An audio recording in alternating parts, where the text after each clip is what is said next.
Alright, everybody. Today we're going to be doing a psychological evaluation on The Wolf of Wall Street. Leonardo DiCaprio. This is going to be a film synopsis on substance abuse.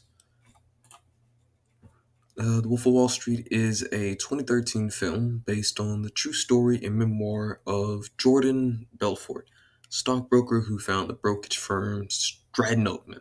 This movie traces Jordan's rise to wealth and power through high pressure, fraudulent tactics to sell dubious types of stocks.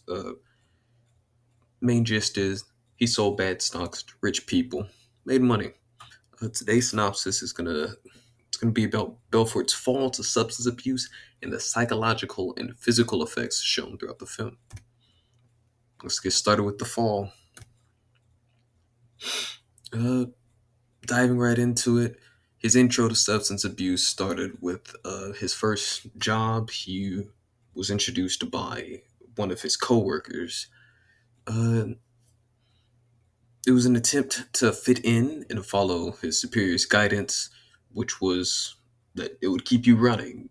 His manager told him that getting on high would help him get through the day, and that led to an increasing snowball effect of different types of substances and alcohols or highs he would try to get. The main drug that creates multiple plot points in the film is methamphetamine. I cannot pronounce it, the name, or lemon 744. Along with cocaine, marijuana, Xanax, Adderall, morphine, and of course alcohol. All these played a prevalent role in him getting high, him partying, going out, and caused a whole bunch of conflicts in the movie. Jordan Belfort's fall to substance abuse wasn't sweet or sudden, but it was an inevitable draw to seek new highs, explore more opportunities, and it had a blasting impact on his love life. It got him divorced with his first wife, divorced with his second wife. He lost custody of his children. It created issues in personal and work-related matters, as well as hindering his judgment and motor skills on multiple occasions. So the DMS-5 classifies substance abuse disorder under the criteria that it causes physical dependence, impaired control, social problems, intense cravings, and tolerance buildup. This evidence is also backed up by the SAMHSA, which is the Substance Abuse and Mental Health Service Administration.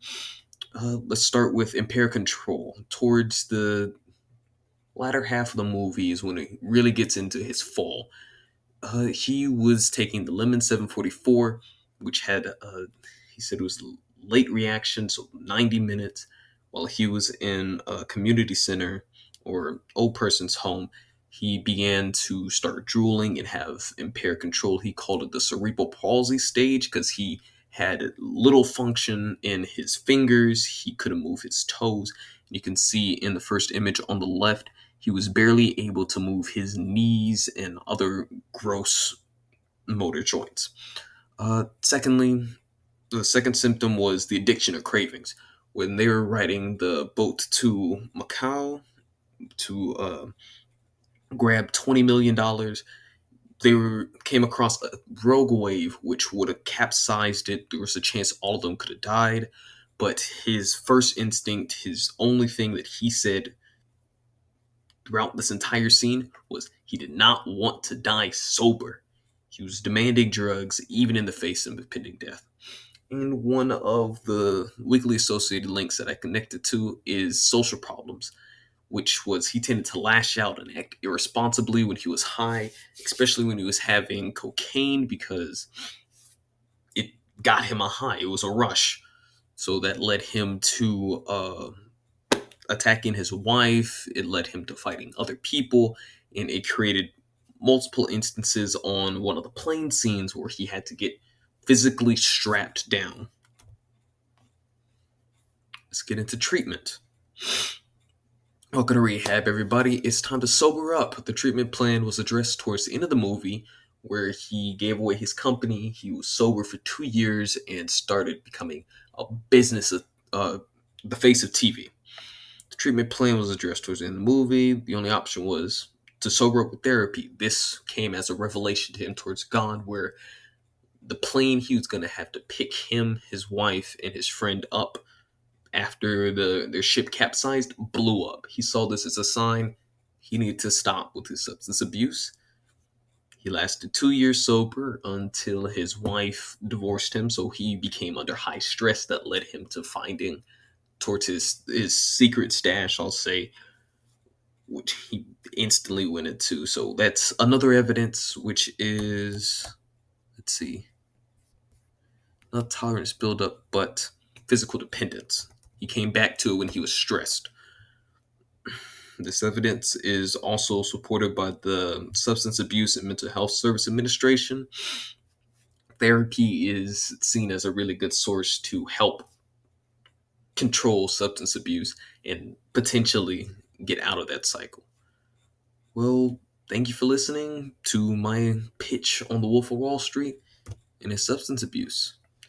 I would like to give credit to Gifify for the images and GIFs that I used, as well as the SANASH for the empirical evidence that I used throughout this. Goodbye.